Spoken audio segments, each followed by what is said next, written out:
Oh! C'est pas ma meilleure. Elle était comme amortie. C'est quoi de pas assumer? Faut-tu que je m'assoie? On s'assoit. Ça serait le moment là? Ça serait là, là.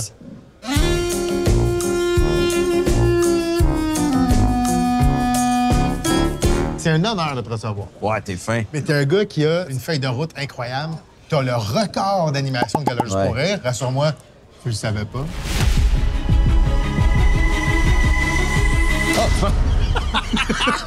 Bien joué! Il le savait pas. Je dégage cette image de bon père de famille responsable. Tellement. Fait que c'est rare qu'un humoriste vienne me voir en me disant « Hey, tu sais pas qui j'ai fourré. » C'est pas très moi. rare, ça. Ça arrive assez rarement. Finalement, ça avait pas marché, puis on m'avait dit « Hey! Oh, wow! Merci. Merci beaucoup. »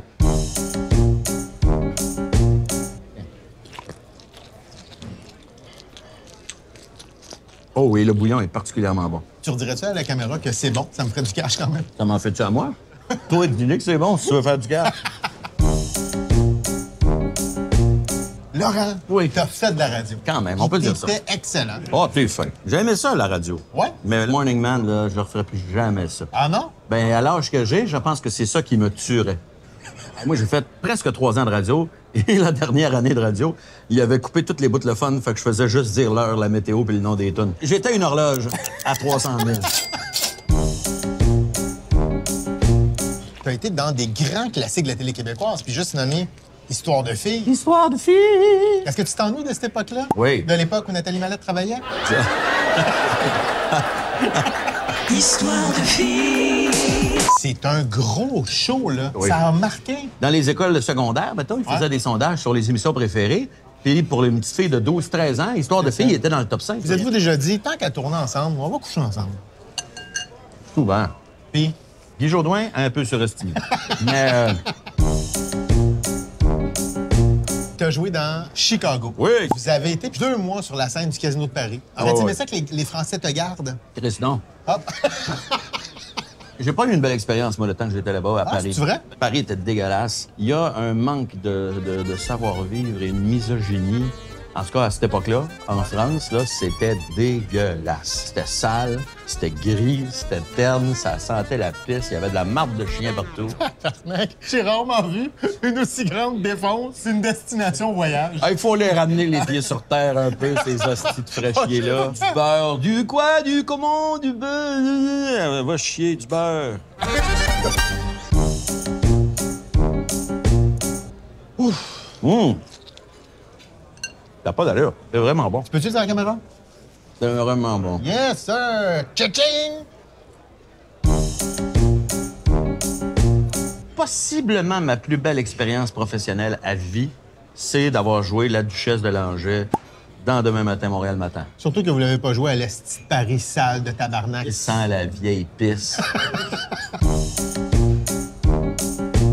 L'autre succès, c'est le dîner de con. Tu as tourné un bout. Toi, si t'avais à inviter un con à un dîner de con, ça serait qui? Ça dépend. Pour le tuer ou pour l'humilier? Ah, intéressant. On va commencer par l'humilier. Elon Musk. Ah, ouais. Mais peut-être que pour le plaisir, je le tuerai après. C'est une solide marde. Je suis tanné d'être nuancé. Plus je vieillis, plus je suis heureux. Man. Mais t'as l'air. Je parle comme un vieux Chris, mais c'est parce qu'il n'y a plus grand-chose qui me dérange. Tu comprends-tu? Je m'en contre-tape. Mais j'aime ça me permettre d'aller plus loin parce que j'imagine les gens dans le sous-sol faire « Ah, le gros tabarnak! » Ça me fait rire d'imaginer ces hosties-là qui n'ont pas de vie.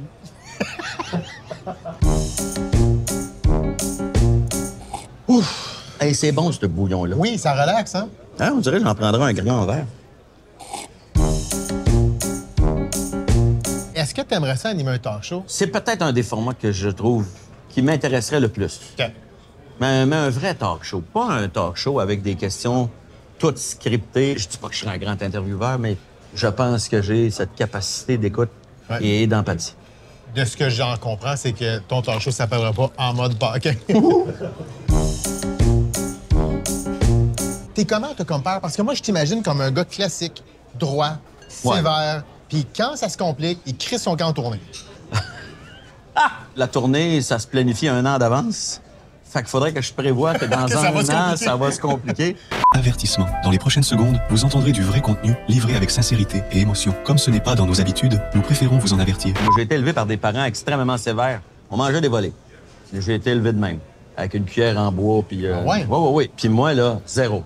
Fait que ça, comme parent, c'est peut-être ma plus grande fierté, ne jamais avoir perpétué cette façon-là Ouais. d'éduquer les enfants. T'as cassé cette affaire-là. Je pense que je suis un père assez cool, mais je suis un père aussi qui gagne sa vie en faisant des jokes Ouais. de battre puis qui sacre sur scène. Ouais. Fait que, tu sais, je peux pas dire à mes enfants... Ça quoi, parle pas de battre? ben oui, c'est ça, tu sais. Mais ta maman est lesbienne. Puis c'est quoi la chose que tes enfants font qui te font fondre à chaque fois? Toutes les démonstrations d'affection, Ouais. d'intérêt, d'empathie. J'avais un événement, une entrevue ou une émission ou quelque chose. Puis mon fils m'écrit pour me demander si ça s'est bien passé. Ça me touche tout le temps. On marche sur la plage, mettons. Puis là, ma fille, elle marche en arrière de moi. Et là, elle vient me rejoindre, puis elle prend ma main. Ouais. Ça me fait fondre. Peux-tu parler de mon voyage à Paris? Ça fait 30 ans que je fais ce métier-là dans la vie, puis que des gens me disent « Ah, merci de nous faire rire. Hey, les temps sont durs. » Ça fait 30 ans que les temps sont durs, câlisse. Ouais. Ça se peut-tu qu'à un moment donné, on a rentré dans la tête du monde que les temps sont durs? Plus les gens sont convaincus que ça va mal, plus tu peux leur passer des coupures, tu peux couper d'un service. Moi, je pense que les temps sont pas si durs que ça, parce que les gens qui sont riches sont plus riches à chaque fucking année. On dit au monde, il faudrait peut-être donner une chance à la droite.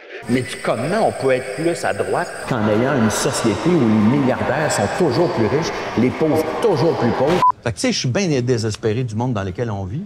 Tu Laurent? Ouais. Comme disait Daniel Lemire, il y a la lumière au bout du tunnel, mais j'espère pour toi que c'est pas un train.